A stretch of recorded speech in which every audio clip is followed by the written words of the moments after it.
Okay, hopefully everyone's happy with the recording in progress. And yeah, so today we're going to have Terry Butel from DAF, who is the creator of VegMachine, which is looking at ground cover, and a tool which allows you to track the changes in ground cover on your property. And then Kira Steele is going to do a presentation on using Avenza maps and how it can be used on your property. So I might kick off with Terry, and I assume we have to give you rights to present. Yeah, down the bottom, I think you unshare your screen, maybe, Nilo. Okay.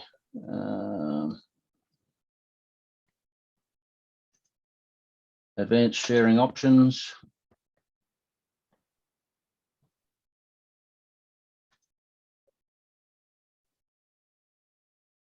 Okay, how's that? Can you share now? I can still see you. You can present. Okay, yeah. Terry? Yep. Okay, folks, can you all see that PowerPoint, dreaded PowerPoint? Yeah, I can see it, Terry. Yeah. Yes. Righto, okay. So thanks, Nilo. Hi, everybody. Terry Butel, I'm a scientist with the Department of Ag. Just a small polite correction to Nilo. I've been working on VegMachine since it started in Queensland. I wish I was, but I'm not the creator. A lot of people have been involved along the way and done some really neat stuff on it. I guess I've just persisted with it. I'm the guy that's currently running this iteration of it in Queensland. So, VegMachine.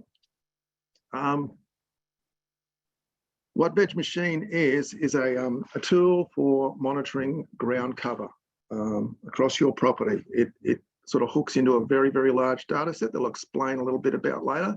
But what it's measuring is ground cover. So ground cover is pretty much anything on or near your ground that is not soil or rock. Okay, and why do we need it? Some of you may have seen this video. But we'll let it run. So 2 paddocks here, one's got 90% cover, one's got 20% cover. This is a Bob Shepherd classic. Bob Shepherd's one of our extension folks down in the Burdekin. 40 mils of rain falls on these 2 paddocks. What we're measuring here is the water that runs off the surface at the top. So that's runoff, and it goes into the R bottles, and the stuff that infiltrates into the soil winds up in the I bottles, the infiltration. The R doesn't grow grass. The I, the infiltration, does. So let's see what happens on these 2 paddocks that get the same amount of rain but have different amounts of ground cover. And you'll see here that the guy with lots and lots of ground cover gets a whole lot less runoff. So that's less water that is wasted, that's gone off to grow grass somewhere else, and has a lot more infiltration. The water's sticking around on the high ground cover site to grow more grass. So it's a real feedback loop that can happen there once you start to lose your ground cover. And I'm sure, I'm preaching to the choir here. It's pretty obvious, but when you see a demonstration like that, it can really bring it home. And that's a lot of the kind of idea that sits behind VegMachine. So what's VegMachine? I'm going to give you a demonstration of it later on, but I'll give you some background to start off with. So it's a website, and the website address is just vegmachine.net, and it's free to use. You don't have to log in. You don't have passwords or anything like that. You just get on and you start to play. And I'll show you how to do that in a little while. It's designed for reporting on ground cover change in grazing land. So it was a tool that was originally built on an MLA project in 2002. But in 2016, we moved the service online and it became vegmachine.net rather than VegMachine, just something that we took out on the old CDs and installed on people's computers. And we have just in the last week been informed that we've got funding over the next 4 years for a project. And in that project will include a significant upgrade to VegMachine. So we're going to be building some extra capacity in it. It's been running on love for a number of years now, and at times been down. We've struggled with that, but the funding's come and we'll be able to do some new things with it, including, we hope, serving up land condition mapping through VegMachine. That's going to be one of the main targets of the new project. All right. So I said we're measuring ground cover, and a reasonable question is, well, why aren't we measuring something like productivity or condition or biomass? Because I would imagine for a lot of land managers, they are probably questions that are closer to the heart. And there's a very simple and short answer here, is that we're actually pretty good at measuring ground cover with satellites. We're using satellite data here. It's much harder to measure those other things with satellites. But if we can measure ground cover and we can benchmark it correctly, and I'll show you how we do that, it does start to tell us stories about changes in land condition, and it does start to tell us stories about changes in productivity. So that's why we're using ground cover, because it's a useful thing to know about, and we're able to do it reasonably well. I guess the thing to bear in mind here, and it's important to note this, is that with sorry, get that out of the way. With VegMachine, it's better at answering longer term questions. So it's those medium to longer term questions that sort of look at your land over at least sort of say 3 to 5 to 10 years. So questions along the lines of, you know, which paddock should I be looking at to wet season spell? You know, what parts of my land might be degrading and what parts might be improving as a result of my management? And how do I demonstrate the stewardship of my management to, say, you know, my financiers or to my markets? It's those sort of questions. What it's not good at is that it's not going to tell you those short-term things. So it's not going to tell you that, you know, you should probably have these cattle out of that paddock in the next 3 weeks, or, you know, that you've got 6 weeks of feed left in that paddock over there. It doesn't do that, because for one thing, we are using seasonal, so 3 monthly data, and it's not timely enough to give you those sort of questions. And also changes in ground cover are better suited to answering those sort of medium to longer term questions. So it's not something that you go into every week unless you're really, really interested, but it is something that you'll, you know, if you keep coming back to it, say on a 6 monthly annual basis, you'll start to see things change. All right, so how does it work? Well, sitting behind VegMachine is about 32 years of satellite data that have been collected by the Landsat satellites. So they went up, Landsat 5 went up in the late 80s, and we've got data from the very start of 1990 to the present. Now, Landsat data, we have 4 images each year. So they're seasonal images. So there'll be a winter, spring, summer, autumn images in each year. So 1 image per season. And those images are broken up into 30-meter pixels. So if you wandered outside, imagine a 30-meter square on the ground, and that's a pixel in our imagery. And for that pixel, what we will have right across the state is an estimate of ground cover. Now, ground cover is somewhere between 0 and 100%. And we'll have that in each pixel right across the state. And we have that every season, so 4 seasons per year for 32 years there. So there's well over 1 trillion pieces of data there.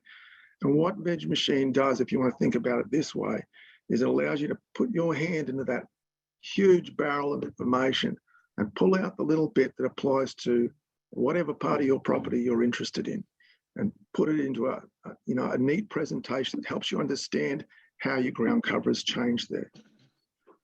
That ground cover data is built by our colleagues at DES, so the Department of Environment and Science. I'm in agriculture, but we work very closely with those guys. And it's not a well-known fact, but they pretty much led and lead the world in this sort of data. They've got a really great system. It's really smart setup they've done, and it's really top-line science. And what VegMachine does is give people out in the public, including land managers, access to that science in a way that's digestible and easy to get at. So that's the gist of what's behind it. A little more on actually how it works when you press the button. So you need to give VegMachine a polygon. That's simply a line around your area of interest. So that could be your whole property, it could be a paddock, it could be a part of a paddock. But you give it the polygon and that says, hey, VegMachine, I want to know about the history here. And what it will do is it will take all those 30-meter pixels, and at each season will average the cover in all of those pixels within the polygon. And it'll plot the result in a chart. And it'll look something like this. So we're going to see this site again later. This is in Staten River National Park. I hope I pronounced that right. Staten, not Staten. But here's our polygon. I just drew that in VegMachine, so you can draw them or you can import them in. And like I said, this could be your paddocks. You may have a shape file, or you may have mapped your property in Google Earth. You can import that into VegMachine and start doing this. But it's taken that polygon and it knows now, we've selected the polygon, that we want to know about cover here. What it's then going to do, what we're looking at here now is behind that nice photographic image, aerial shot of the site, is those 32 years of data. So what you're looking at here is the winter 2022 ground cover image. And in each one of these pixels, there's an estimate of ground cover, and you can interpret it by this legend here. So these paler areas are barer, they're closer to 0% cover, and these darker areas are closer to 100% cover. And for this season, it's going to average all the values in there, and it's going to get an average and plot it on the graph.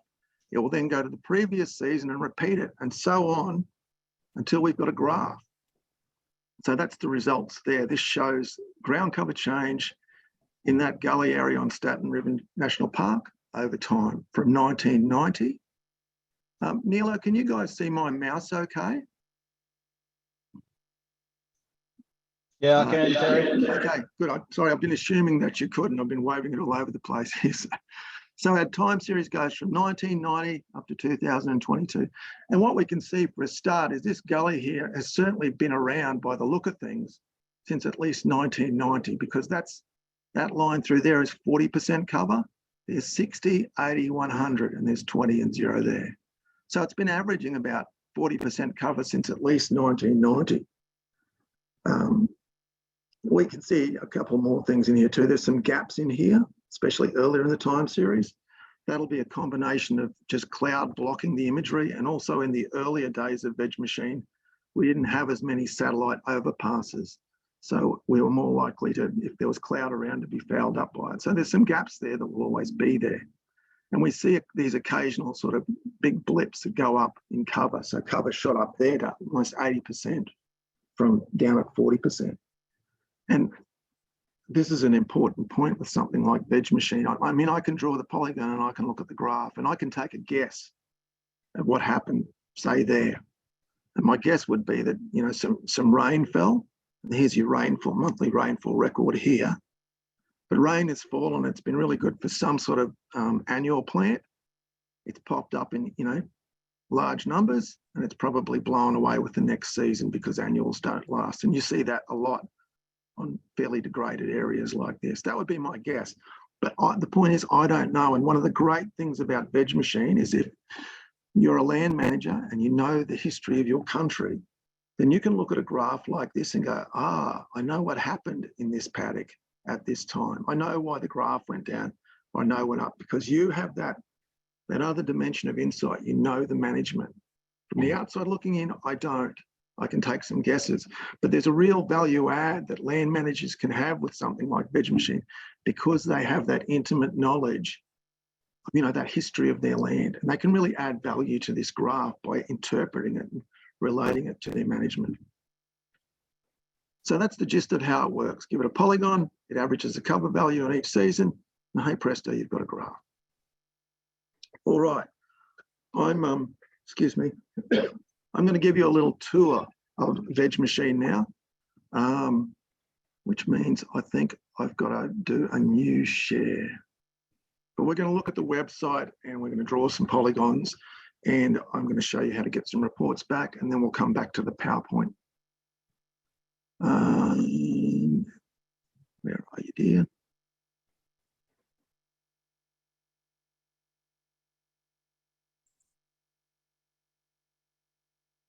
Okay. Nilo, can you see VegMachine there now? Yep, no problem. Right, refresh that. So we'll start from the start. All right, so this is the VegMachine website, just vegmachine.net. You go there, like I said, you don't have to log in or anything.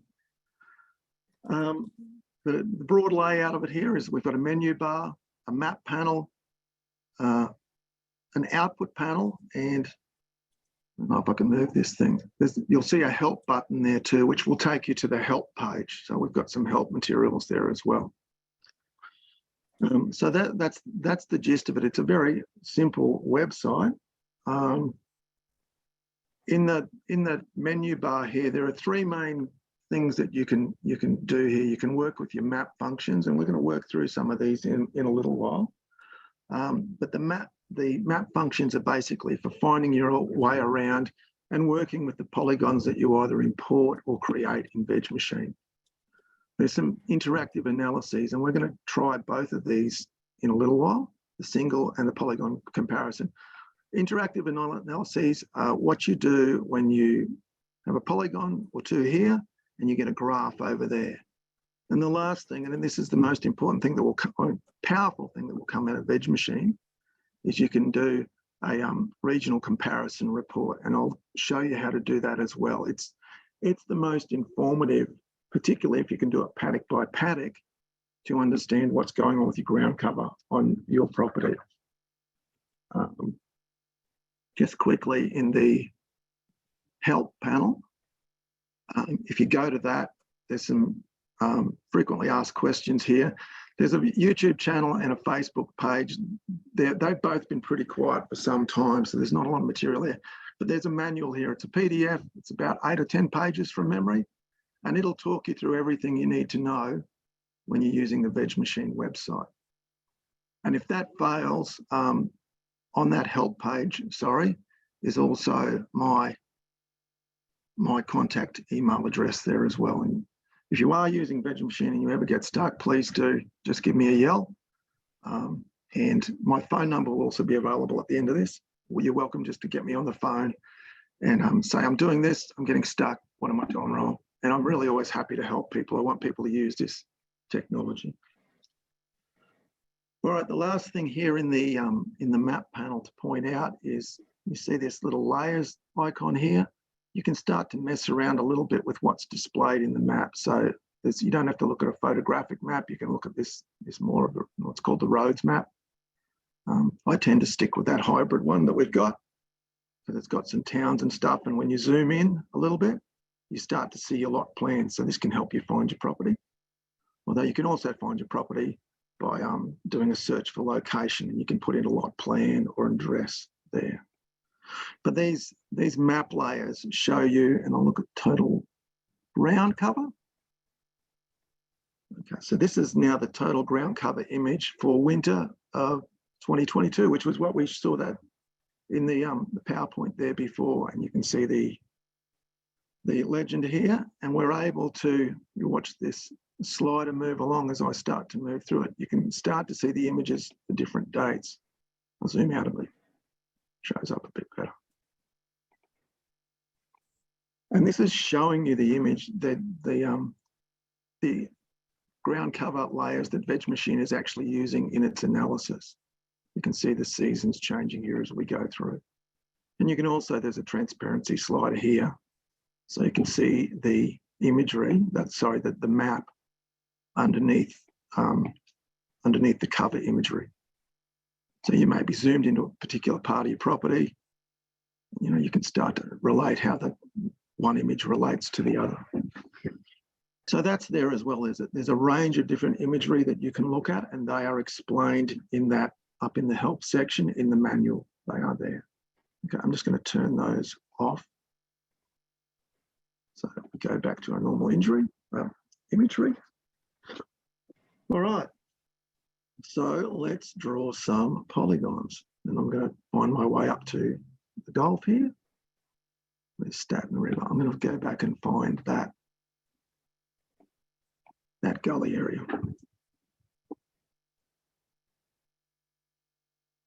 So I can draw a polygon in here. So you can do this for your paddocks. If you want to map your whole paddock, your whole property, and people, you know, often go, oh, I'd like to see this for all of my paddocks.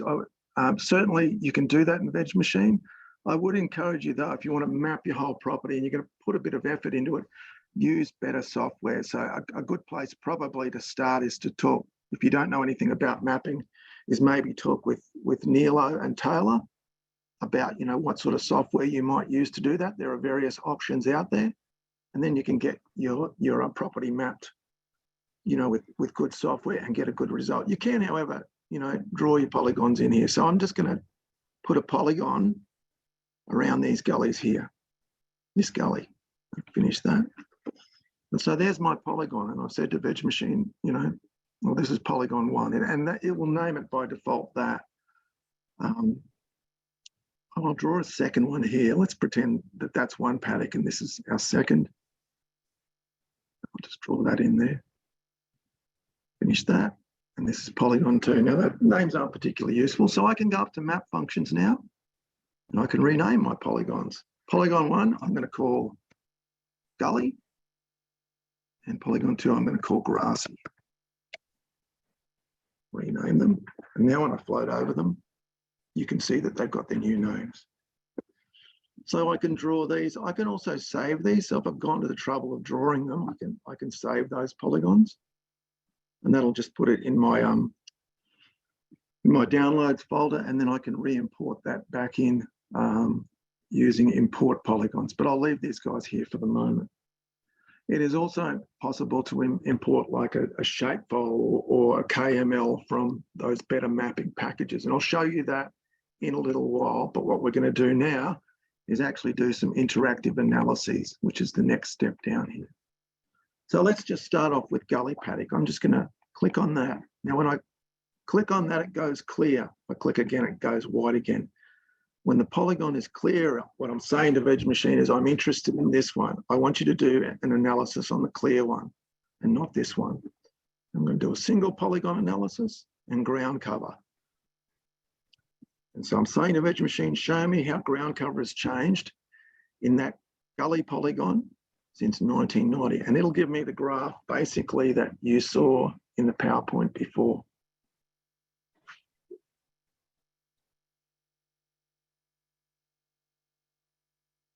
Come on, dear.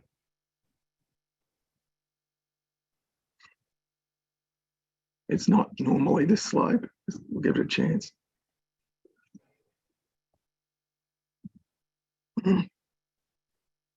Try again.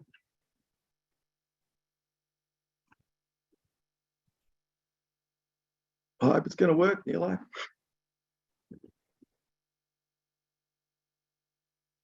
We all come to expect this, Terry. Yeah.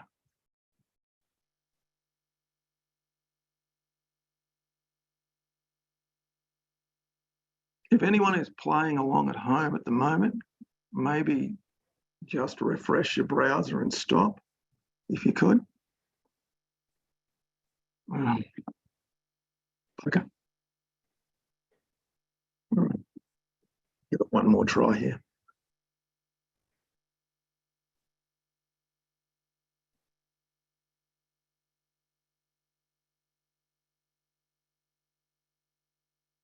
Hey, there we go. All right. Can you guys, on my screen, I can see a list of people who are participating. Can you? No? Yes. Okay, I've shrunk that. Okay. So it's measured the cover here. Now, you're looking at a very complicated graph here, and I'll explain what you're looking at. When VegMachine in each of those pixels measures ground cover, it's actually measuring 3 things that add up to 100%. In each pixel, there'll be a certain amount of bare ground. There'll be a certain amount of green cover. Now, green cover is the stuff that's photosynthesizing. So it's things like leaves. And there's non-green cover. Now, that's things like, could be logs, it could be leaf litter, it could be a few other things like dung or cryptogams, things like that.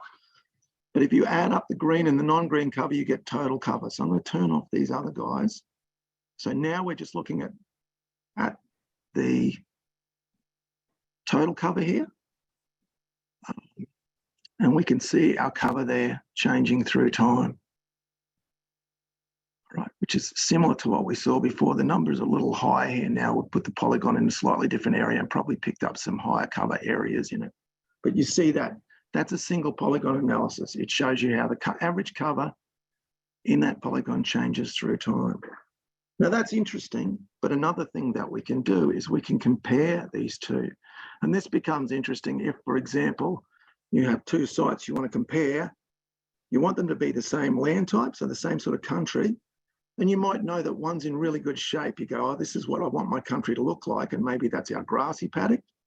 And you want to know how our gully paddock compares to it. Well, we can do a polygon comparison and look at the ground cover. Let's see if she's going to work quickly here.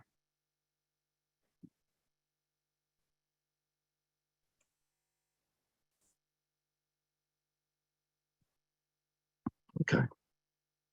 So this red line here is our cover in our gully paddock, as I showed before, and this is our cover in our grassy paddock. So if you want to use this, you know, one site to benchmark another, like you've got a particularly sweet part of the property, and you want to know how the rest of it's measuring up, you can come at it in this from this direction. So there's that going on. I'll just check myself here. So they're the main interactive analyses. The last thing I want to show you here before we duck back to the PowerPoint and I finish off is I'll just refresh that. So we'll get rid of these guys. And I'm going to import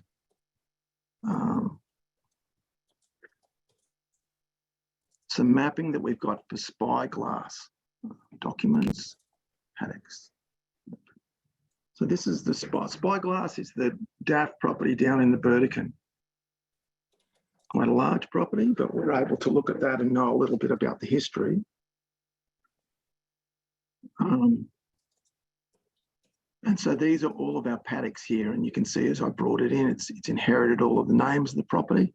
And what I'm going to order here is a regional comparison report. Now, what it does is it gives you a ground cover report for every paddock that I select. So I'm not going to select everyone because there's like 50 paddocks here, but in theory I can, and I actually have before. Pick some paddocks. So this is where if you've got good mapping, you know, done by your local NRM or, you know, your farm map 4D maybe, or you've used Google Maps, you can import that in here and do that. We do our regional comparison report. There's a couple of options there, but the regional comparison's the important one. You just type in your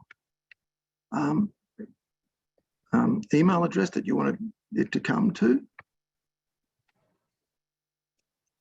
because this won't show a graph in the map panel. It's going to email you the result because it's much more complicated.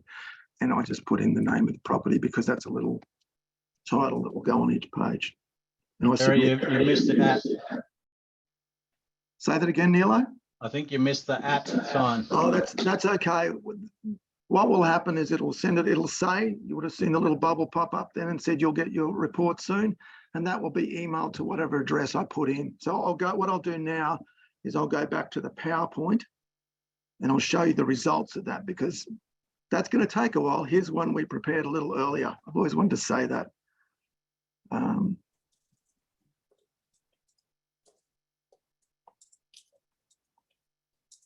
Okay. Righto, can you see my PowerPoint again? Yep. Right, cool. So that was looking at VegMachine. So when our regional comparison report comes back, and again, I want to stress that this is probably the most informative thing that you'll get out of VegMachine. So if you've got that paddock mapping, I'd really encourage you to do it. It'll come back and there'll be a lot of pages to it. The first 4 pages will have a map of the property. This is probably not showing up very well, but it's a map of the property, and then 3 pages of explanation, if you really want to dig into it, about how to interpret all of this stuff. The really important part of it, and that's what those 4 pages look like: map, explanation, and it'll tell you how to read these little maps and the graphs and stuff like that. The really important stuff here are these pages. There'll be a series of pages that have 2 maps at the top and between 1 and 3 graphs below that. Now, each of these pages is a different paddock on Spyglass. And if you put your paddock mapping in, you'll get the same result, 1 page per paddock. So I'm going to dig down into one of these pages now to show you what it looks like. So there's an example there. You'll see a a map at the, we'll start at this map here. So this is the particular paddock for that. Yeah, that's a close-up. So this is the paddock at the top of the page that we're looking at on this page. So this is Rogers paddock. And if I went back to VegMachine, I'd be able to hover over it and it would say Rogers. And you can see probably, if you know, hopefully with the resolution you've got, there's Rogers paddock in spyglass. And what we're going to do here in this analysis is you can see there are there are actually 3 land types in here. This guy here, it takes up very little room, so we're not going to worry too much about him, but 2 main land types. And what we're going to do in the graphs is compare the cover in this land type in Rogers paddock to the same land type, this cover in the same land type in the district around Rogers paddock. So this country here, we're going to compare this to that. Similarly, we're going to compare this over time with all of this country here.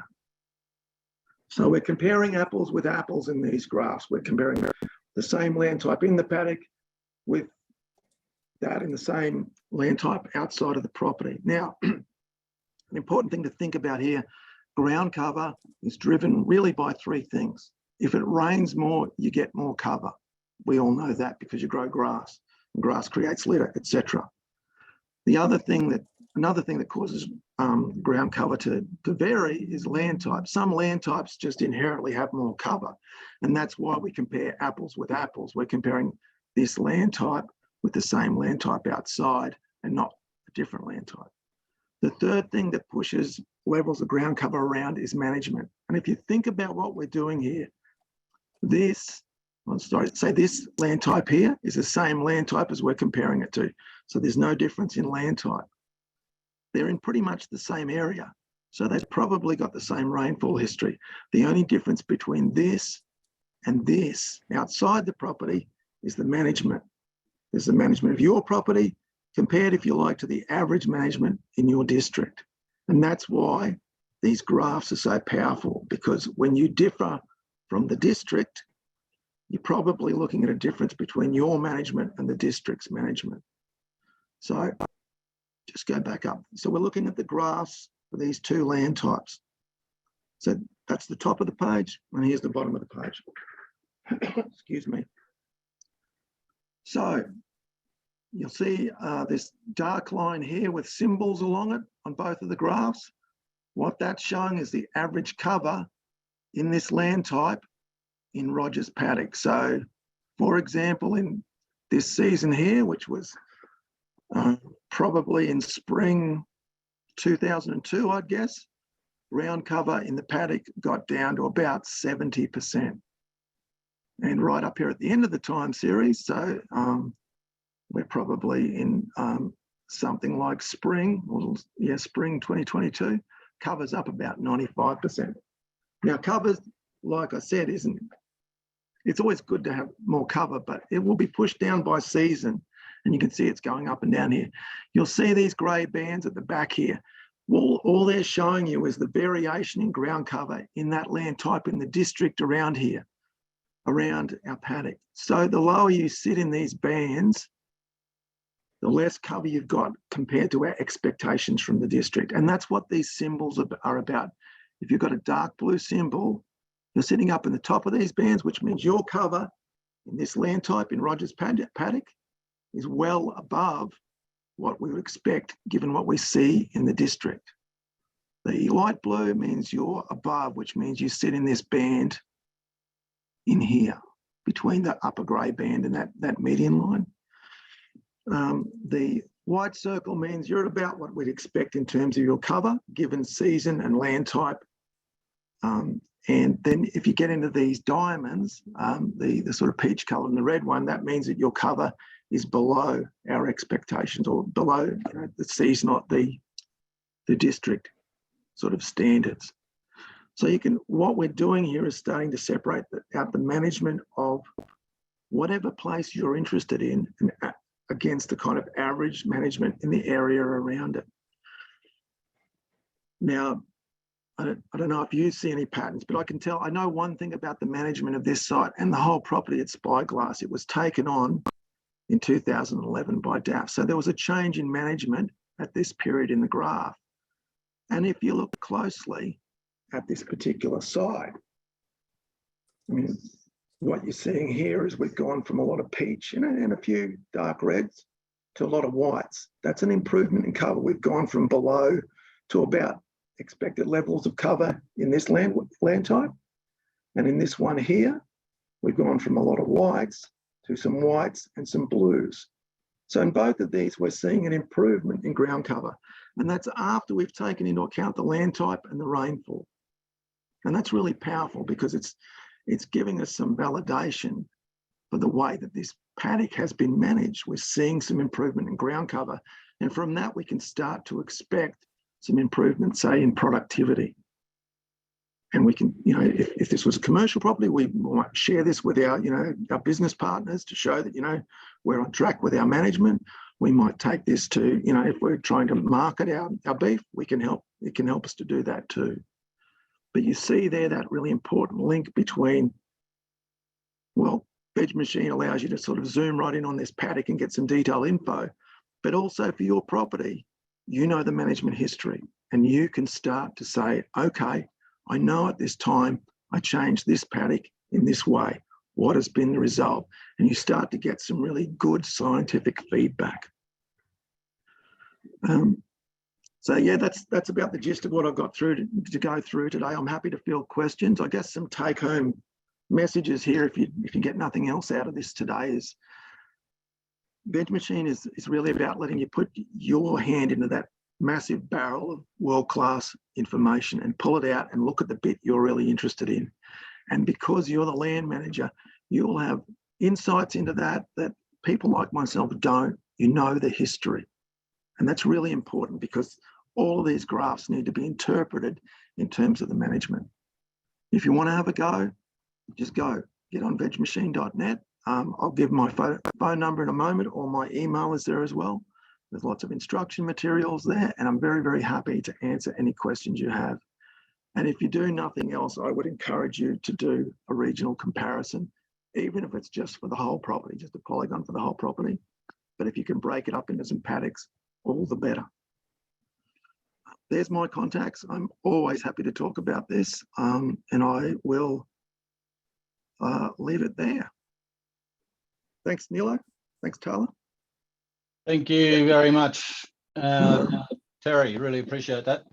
No worries. I hope I didn't go over time, and I've got no idea how to unshare. I can probably... Yeah, you can pull the pin on me. Stop sharing. Oh, wait a minute. Stop share. There you go. Okay. It was me. All right. So, yeah, thank you. I'll just put my video on for a sec. Thanks very much, Terry. I really appreciate it. Welcome to all the people who have joined in after we started. And yeah, really appreciate your time. It was pretty late. I was going to do the presentation late last week. I was ringing Terry to find out some answers to some questions, and then I thought, oh, Terry's the man to be doing it. So at very late notice, he's agreed to do the presentation for us. So I really appreciate that. Very happy to help. Thank you. So next we've got Kira Steele, who works for Gulf Savannah NRM, and Kira's been doing a bit of work with Avenza maps and is keen to share some of its positives with you. So welcome to Kira.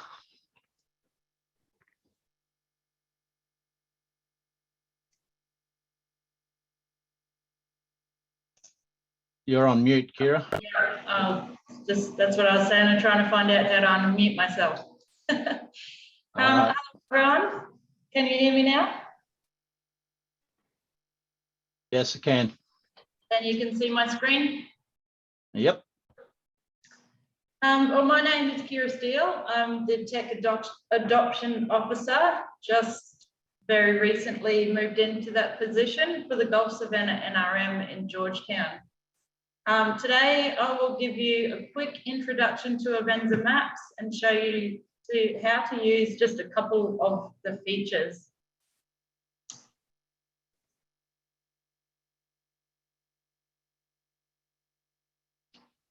just a bit delayed. So what is Avenza Maps? Avenza is a free mapping tool that works offline. You can upload your own custom maps, such as a farm property map, or you can download a free or paid map straight from the app. Features of the app include real-time location offline, tracking, navigation tools. You can add photos and information. You can add place marks. You can also measure distance and time. Avenza supports most mapping file types that can be uploaded to sites like Queensland Globe and Google Earth. With your map, you can access all of these features using the free version of the tool.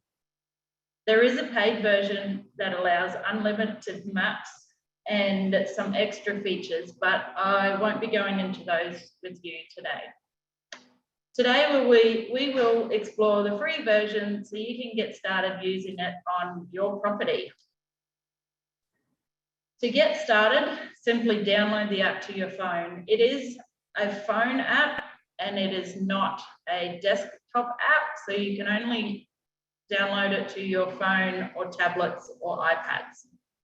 It's compatible both with Apple and Android. Some of these features I'll show you today may look a bit different on the Apple phone. I have an Android, so this is what it will look like for Android users. The symbols are the same, but they may just be in a little bit of a different spot on different phones. So this picture on the screen now is the picture you're looking for when searching the App Store. If you're following along today and get stuck, don't be afraid to put a question in the chat box or raise your hand and someone can assist you. If not, my details are at the end and you can always give me a call and I can talk you through some of the features. So after setting up your account and closing the introduction screen, the default screen of the app is known as My Apps. This is where all your maps are stored. Along the top of the screen, users will see three icons. There's the Map Store account. This is where you log into your Map Store account and download maps from the Avenza Map Store. It's the search icon where you can search your existing map, inventory for specific maps. And there's the three dots, which are your settings. This is where the users can set their preferences, such as display settings, different units of measure, colors, symbols, etc., and upgrade to the paid version. Below those three icons, you'll also have an option to sort your maps according to recently viewed, the distance away from you, the name or a date. There are also the option to filter maps based on type, folders, etc. If you have a hard time finding a map, just make sure that the filter is set to all items if you know the map is there and you can't find it. The library will show your downloaded maps. At this stage, we don't have any. At this stage, you might not have any, sorry, I do. And this is what it will look like once you start uploading your maps. The free version, you can only use 3 maps at a time. You can have as many maps as you like stored on your phone, and you can swap them out as active and inactive maps within the app. So as you can see on this screen, the Georgetown map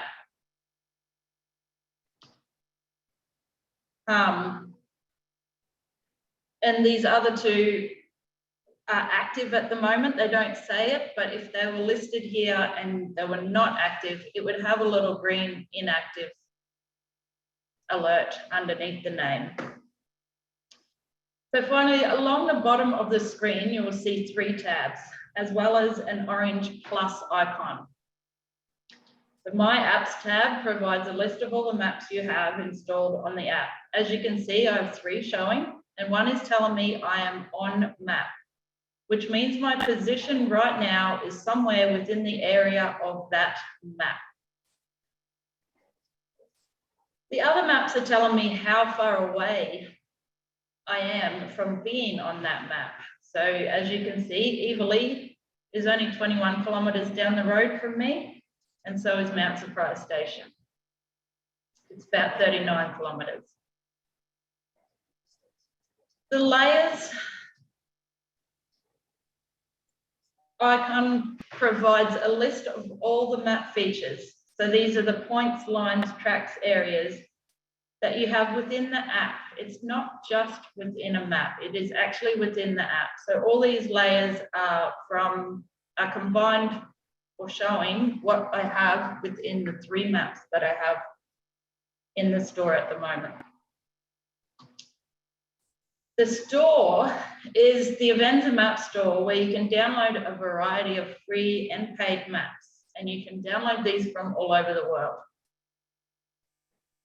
And then finally, the plus icon is where you can add a folder, add a collection, or download and import your own maps from a custom location, for example, from your device, a cloud storage, or the web. The Layers tab contains all of the features that you collect within the app on any given map. These features are organized into layers and can include points, lines, and tracks, and areas, and any information that you want to add to your map. These features can also have photos attached to them, as well as additional details and notes that you can collect alongside them. I'll show you how to do this in a moment. From this tab, you are able to import features like, import features. So from this tab, you can import features, link features to different maps, you can edit the layers, and also export features. But I won't go into this today. It's a little tricky and I don't have enough time. The Avenza Map Store is where you can go and search and download the maps from all across the world. There are a few different ways to search for a map, including using your location. Here, I have used the old school search by typing the name of the map I'm looking for. It has given me some options, and I've chosen the location I want. And in this case, it's Georgetown. So Avenza has given me a list of maps I can download, and these can be sorted and filtered. Once again, there's a filter and a sort button so that you can find the right map. There is also an option to view on map. This uses your current location and places you on the map, so you can use the map that is closest to you. This shows you where you are and the maps available around you. As you can see, there are several maps available in Georgetown. These numbers, if you click on those, it will zoom in and it will show that there are 7 maps in that general area. You can click on each one of these and see what it looks like before you download to make sure that you are getting the right map and it looks good for you. So once you find the right map, you just simply click on the button to download your map. Once it is downloaded, it will appear in My Maps tab. You can open your map and start using it. I have opened up my Georgetown map. The blue dot is me, where I am at this time. And the yellow crosshair will remain in the center of the screen. As you move the map around and zoom out, that crosshair will stay in the center of the screen. There are 4 icons at the bottom of my screen. The first icon is your position. When it is just an outline like this, so the little arrow is just a green outline, it means the crosshair is not positioned on your current location. To get the crosshair to center to your location, simply click on the icon and it will look like this. The blue dot is positioned in the center of the crosshair, and the position arrow is now filled green. Remember, if you are placing a mark from your location, to make sure this is filled green and your position is in the middle of the crosshair. To add a place mark, you can pan to a position on the map centered by the crosshair and tap Add Placement Icon. It's the little button down the bottom on the left. Users will be shown the placemark details screen before it is actually created. This screen allows users to specify the name of the placemark, specify the symbol, attach pictures, set any attributes. Once you have the necessary information, you can tap on the Submit button in the upper right corner and the placemark will be created. It will look like this on your map. To move the placemark on the map, tap and hold the placemark, move it to another position and release it. It's quite simple. You can tap on the placemark label to see the details. You can change the placemark title, icon, enter a description or add photos, edit the location coordinates and edit attributes. It can all be changed within the placemark section. To delete the placemark, simply tap the menu icon in the top right corner and select the delete button from the menu. So if you do make any mistakes, you can simply delete it and start again. GPS tracks are recorded directly within a map view and therefore require a map to be opened. It is possible to continue tracking off the map, but only the portion that is on the map will be displayed. So to record a GPS track, you need to have an appropriate map open that covers the desired area. Swipe up on the navigation bar. It's a little bit hard to see, but it's that little gray line. And it will open up this screen and you simply make sure that you click on the tracking icon. Once a signal has been established, the ready to track will display and you can simply just tap on the start tracking button. Your tracks will continually record even if you minimize the app. When you're done recording, tap the stop button and your track will be saved as a map feature. You can view it on the map but this part of the tracking tracks your distance, how long it took you, and also your average speed. So you will see on my map, it is an orange track. It might be very hard to see, but you can change the colors and the thickness of that track so it can be more predominant.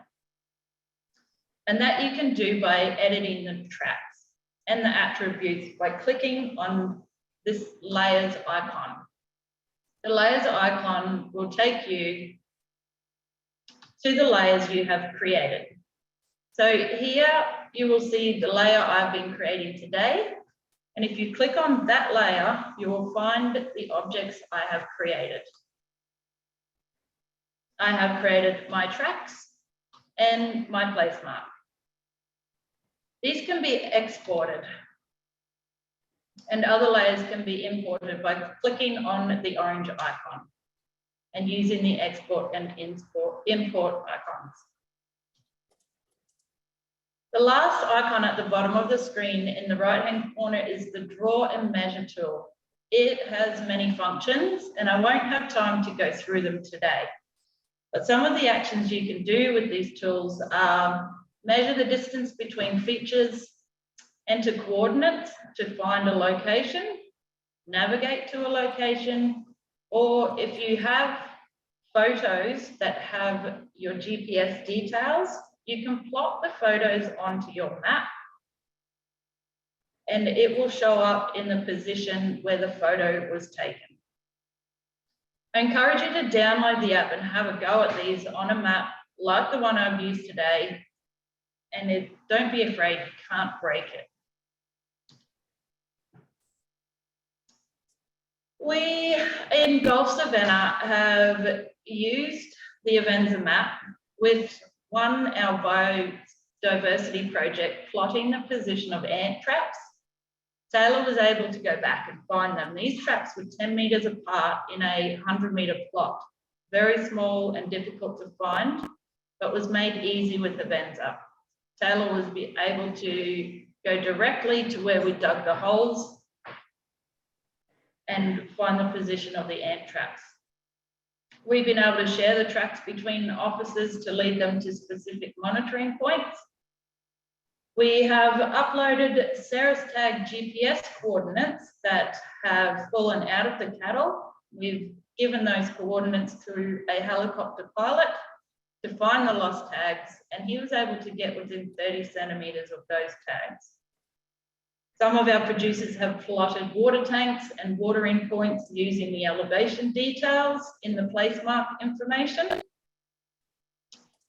And some producers have plotted new fence lines, and the dozer drivers have been able to use it when clearing a new fence line by following the tracks the producer has plotted.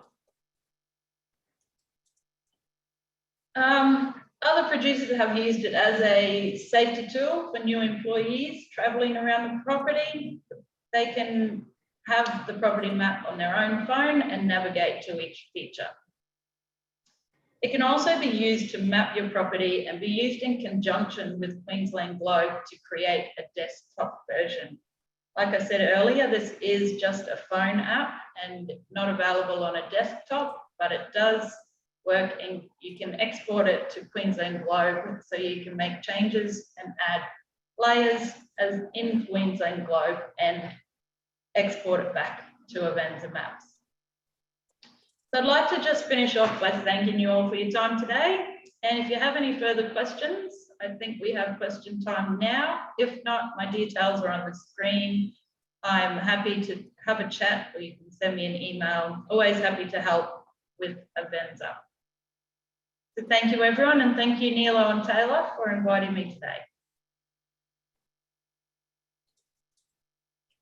Thank you, Kira.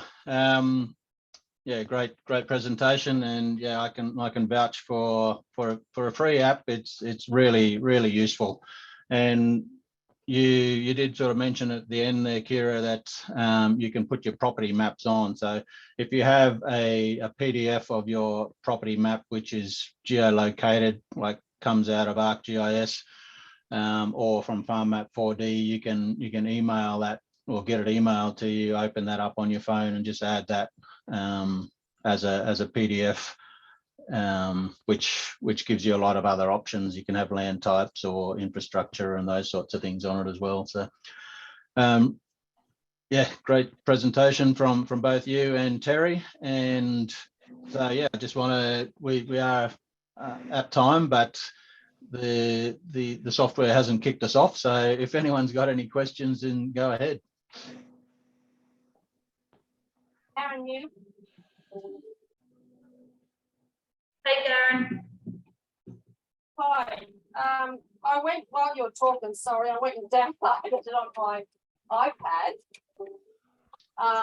So what's come up now is just says getting started. So do I just click on that? No, if you've gotten to the getting started page, did it look like the first screen that I put up? Does it look like the first screen? Well, when I click on it, it comes up with a picture of the world map, and it's got a blue dot, probably where I'm sitting. Yep. So if you go back and rewatch what I've just presented, you will be able to use that. Yeah, use the maps or download a map. But I do know that you have a property map, so you can email that to your tablet. So some of those, Yeah, that's what, some of those farm map 4D ones that you had, Karen, you should be able to email to yourself as long as they're not too big to email. So the smaller maps, maybe not the A0 ones, but the A3 ones, you'd be able to email to yourself and add. yep, okay, that's what I figured when we said there at the end. Okay, that sounds good. I'll do that. If you need any help, Karen, just give me a call and I'll be able to talk you through it. Thank you. You're welcome. Anyone else got any questions?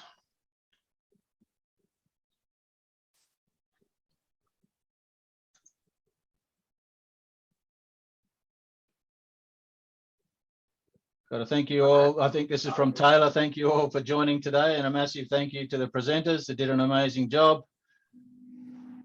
Apologise I couldn't attend today. Technology's gotten the best of me for now. And thanks, Nilo, for taking the lead. No problem.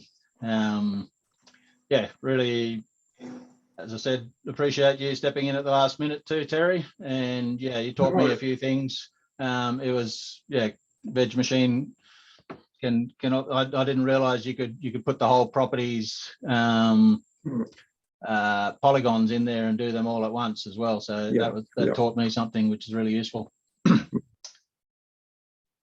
Anyone else got any questions? Yeah, Karen again. So with that one that Terry did, we can download that map from map 4D. I can download that onto this VegMachine.net one. So it'll show the paddocks. So Karen, you should be able to download the shape files from Farm Map 4D, which you can then upload onto the VegMachine website like Terry had done. So yeah, if you need some help, then yeah, give us a yell. Yeah, Karen, you will need to zip all of the so a shape file is a set of files. One of them's a shape file, but there's a set with the same name. If you get onto Nilo or myself, I can explain it, but will need to be zipped before it goes up to VegMachine. I think it actually. I think Farm Map 4D does download it as a zip file. I'm pretty sure from memory. Okay, excellent. So what you showed us, Terry, we put it on that farm map. The only thing is you're free. Maybe the other one. Is that the difference? Sorry, I missed the end of that question. You're coming through a little bit faint. So what you showed us there with the ground cover, I was able to get that off the farm 4D. So basically, you're free, and the other one we pay for. Same information. But it's using the same ground cover information. Yes, I haven't seen Farm Map 4D for quite some time, but they do regional comparisons. I don't know whether they go through paddock by paddock. I'm not clear on that, but yes, VegMachine is free. Farm Map 4D is a purchased service. From what I saw today, Karen, you can pretty much do the same in both platforms. Yeah. Yeah, I sort of gathered that. Yep. I went and printed out all my ground covers on every paddock. Yeah. Before I don't pay the damn price. Yep. The regional comparison is the key one because it's the one that sort of takes the rainfall and the land type out of it and allows you to really see the management stuff, which is the bit you can control. We can't control, land type is set and rainfall you've got no control over, but management can be controlled. So and the regional comparison is really the only thing in there. And I'm pretty sure Farm Map 4D does it as well. It's the only tool we've got in that arsenal that really allows us to sort of dig in and actually start to see the management. So if you could get that out of Farm Map 4D, then I would say go for your life. If you're interested otherwise in doing it in VegMachine, by all means, get onto either myself or Neil. Happy to help. I think you can do it in VegMachine without paying the $800, Karen. Yeah, yeah. Well, you did do the regional one for us. You know, remember when I had Alan on board? Yeah. So all good. Yeah, if you didn't get a chance to write down Terry or Kira's contact details, then unfortunately tomorrow is going to be my last day with Gulf Savannah NRM, so it might be a bit hard to contact through that office, but Taylor will be able to put you on to either Kira or Terry. Otherwise, I'll still have my same phone number.